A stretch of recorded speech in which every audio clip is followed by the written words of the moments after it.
Welcome back to 5-Day Crypto. My name is Chase, level 1 CMT and full-time trader. Let's get right to the Bitcoin good stuff. We'll start off on the 5-Day Gaussian channel here. Here is our throwback zone or our bullish retest. So on the 5-day, right, we're well above the Gaussian channel now. We're over 20% above it. Have we been there before? I'm glad you asked. Yes, right. We've been about the same area, extended from the top of the Gaussian channel, right in this area, right? Before, what happened, right? We had a little bit of a simmer off and a cool down, and they moved back to retest our lows. Are we going to do that again? Not likely on the lows, but bullish retest after you break out of a months long consolidation period, resistance zone. Yes, that should be expected. If you break out, you want to go back and test that zone. And that is where, if you have a stack of cash on the sidelines, you're wanting to dollar cost average that, this would be a good spot to start. These upper wicks start around 32K. The lower part is around 30K. If you put it on closing prices here, you can see this peak up here right around 30 and, low 30s right in this area. And, you want to encompass the wicks because the wicks tell our highs, but also if you're really bullish, and I would argue that this move is pretty bullish, sometimes those orders or that previous zone can get kind of front run a little bit. So you also want to keep your eye on the EMA 8, right? This red line, the EMA 8 across the daily, the 3-day, the weekly, right? Keep your eye on that for initial moves down.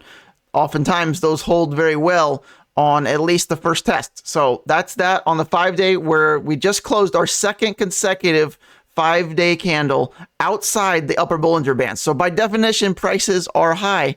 Doesn't mean you have to come back in, but sooner than later, that is the likely scenario, okay? So watch for that. Let's zoom out to the monthly because we are now in a new month. We just closed October. Where do we close at?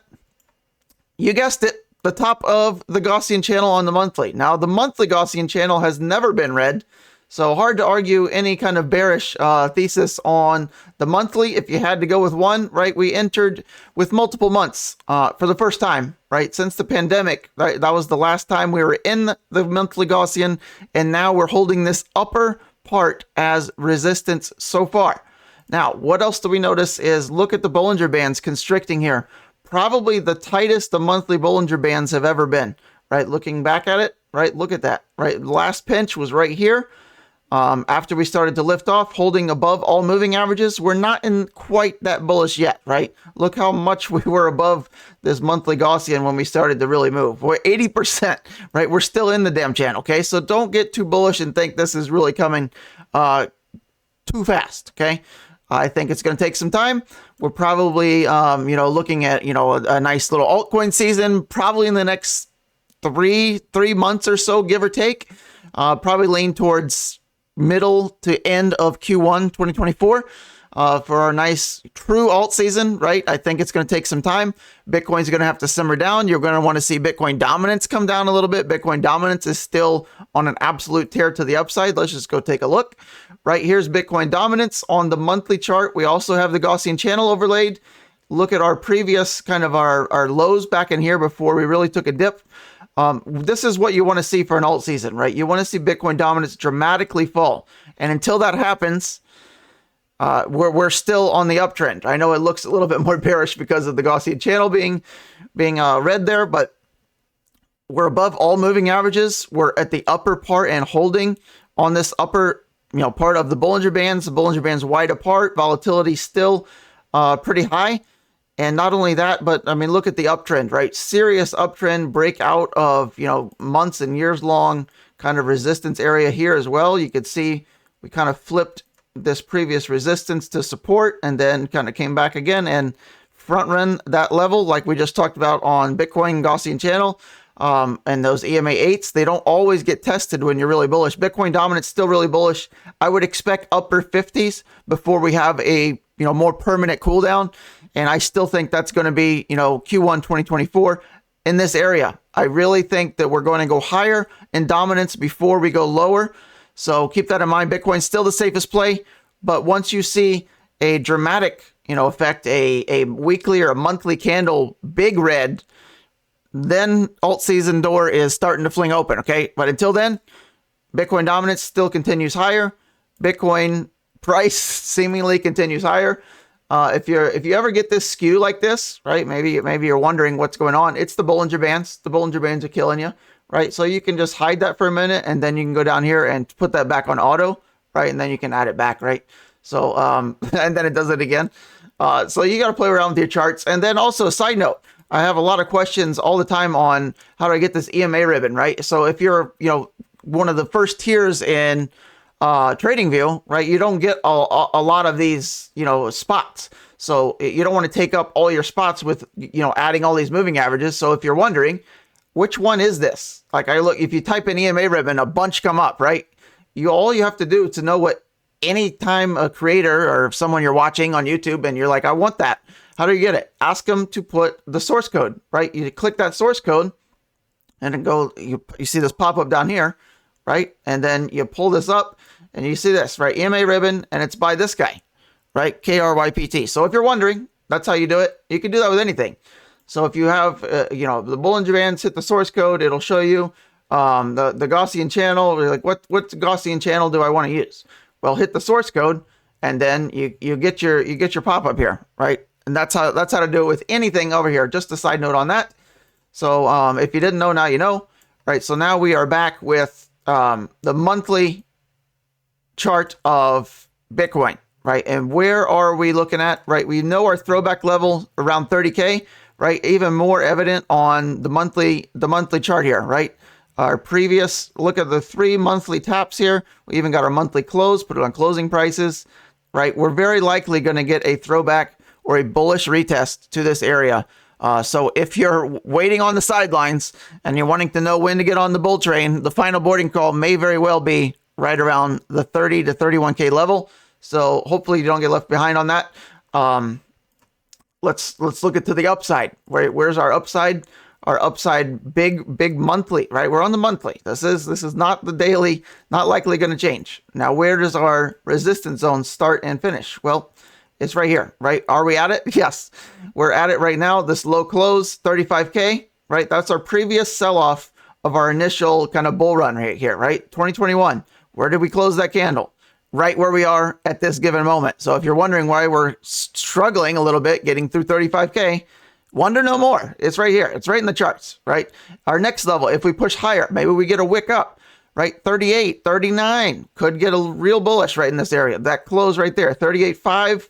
This close right here, 37.6. We've actually been to right at 36K with this upper wick, right? Right on 36K within $2.20 at least on Coinbase.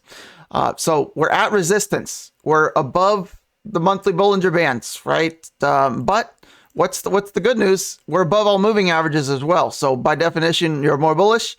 So that's that, right? Don't let anyone try to persuade you that there's anything bearish in the chart. Show them this chart. If they argue bears on here, then you can just simply unfollow because they're absolutely brain dead. All right. So that is the long term. Now, how about the day to day? Let's zoom way the hell in here. Let's put our Bollinger Bands back on and see what we have going. How about we even look at the Gaussian channel? Let's put that on. I mean, are you noticing a trend here? Almost all charts are looking pretty bullish here. So Gaussian channel on the daily from red to green, price action above. You have 2 check marks. Once your channel turns green and your prices are above it, very likely going to see a significant move in the not so distant future. We got that here, right? So now we're above here. All moving averages sorted out least to greatest. I mean, again, everything looking bullish here as well. So let's take off the channel, right? Calm it down a little bit. So any kind of move down, we want to watch our moving averages. So on the day-to-day basis, right, between, YouTube videos from this guy, if for the 4 of you watching, we have the EMA 8 for a retest. We've hit that yesterday and bounced. We're still bullish as long as we're above the EMA 21 on any chart you look at, even the 4 hour, the 1 hour, right? Just as long as your price action is above the EMA 21, you got to be giving an edge to the bulls. So that is all the way down at 32K, which is also noting the top of our weekly, 5-day, and monthly kind of bullish throwback retest. So loading up at 32K, maybe at least with the dollar cost average. So if you have like 1,000 on the sideline you want to put in, maybe just put in like 200 right there, right? If it goes down more, maybe you do a little bit more, right? This median line is the middle of the Bollinger Bands. As long as you're in this upper half, right? You see this? There's this divided. You can go with the median line, and this is the upper half, right? And this would be the lower half. As long as you're in this upper half, by definition, you're more bullish, right? So any kind of move, right, back down, you're bullish. You want to buy the dips and sell the rips, right? A bear market, you want to sell any kind of pump, right? Short. In a bull market, you want to buy any kind of dip, right? And not anything else. If you're doing the opposite, if you're trying to short this and trying to get cute, you're going to get, level 5 burn. Does that even go that high? I don't know. I think it only goes to level 3. Who's a firefighter and can answer that? How about Google, Chase? Let me Google that for you. I don't know. I just throw it out there, and the randomness of going live. This is basically live, right? You don't see any cuts, right? This is me to you as raw as it gets. almost that, right? Okay, so one other thing that's important to watch is the DXY. The DXY has made an epic move from mid-July all the way up, starting to show some weakness here. Let's go look at the 5-day, right? Let's go put on the Gaussian channel. DXY. Where are we finding resistance? At the top of the 5-day Gaussian channel. You see any candles closing above there. How do we check for closings? Let's look. No. The answer is no.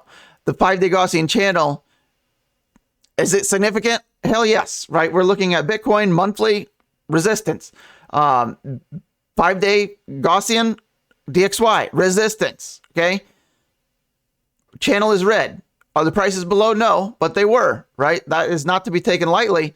DXY looked to be dead, but it got this tweezer bottom, a bounce off of the 200. When you're getting a tweezer bottom off of a massive moving average, right, you're going to very likely bounce and reverse that trend. And we made a video right after this happened, said the DXY is back from the dead, and that was why. And then you saw weeks and weeks and weeks and weeks and weeks and weeks and weeks rally, DXY, US dollar index, right? But we just got a candle back here a month ago today exactly.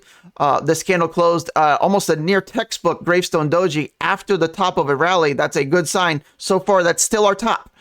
Today, we're seeing a little bit of a fake out move. We could absolutely close not only a bearish engulfing candle here, but this will be kind of looking like a dark cloud cover. Dark cloud cover is when you start to make a brief higher move from the previous candle, and then you close 50% or more below the candle. So as long as we close this candle, closes tomorrow, below 106.3, very likely odds that the top could very well be in, but we need to see a moving average give way, right? We need to see a move back under this zone. 105 would be great for the DXY to roll over here. And then, resistance at the 5-day Gaussian, roll over here, would likely give some more breathing room to, not only the stock market, but also Bitcoin. So that is, pretty significant, right? Try to jam pack all this information into one video. Bitcoin dominance, DXY, Bitcoin, no fluff. I don't know what rhymes with fluff that, also goes with crypto and Bitcoin. Let me know in the comments. We'll do that more. Maybe we'll trademark that one. So any other requests for altcoins, let me know. Just a side note, if you're wondering, if you ever see my list, right, this is my list on these turquoise ones of what I'm banking on for the future for the next, couple of years. Injective is one of the strongest, if not the strongest crypto charts, period. Right? Hard to argue on that one. Go pull up that chart and compare it to whatever your other favorite one is. Mr. Chainlink doing quite well, back from the dead. We made a video on that last week. Go check that one out if you haven't yet. And maybe a new Chainlink video in the not so distant future, if you're lucky. Of course, both of you are lucky that are watching. All right. Anything else? Any more comments? Let me know in the comments for your comments. Words are hard. Okay. Let's get to the quote of the day. It's not what you pay a man, but what he costs you that counts. I like it. Car of the day. Any guesses? If you said McLaren, you're right. If you said 720S, you should be right, but you're not. It's a 750S. So good and bad about this is the new one. What replaced the 720S. I got two things I like and don't like about it. Right? So I like that it still looks similar to the 720S. I don't like that it still looks very similar to the 720S, right? I feel like they should have done a little bit more tweaking to make it a little bit more, its own character. But 750S, no less, the back looks a little bit better, right? A little bit more change. We have the single exhaust, right? I like that. It's okay. I'm not a huge fan of single exhausts, but I do love that they changed this to like this mesh steel vents right here. I like that a lot.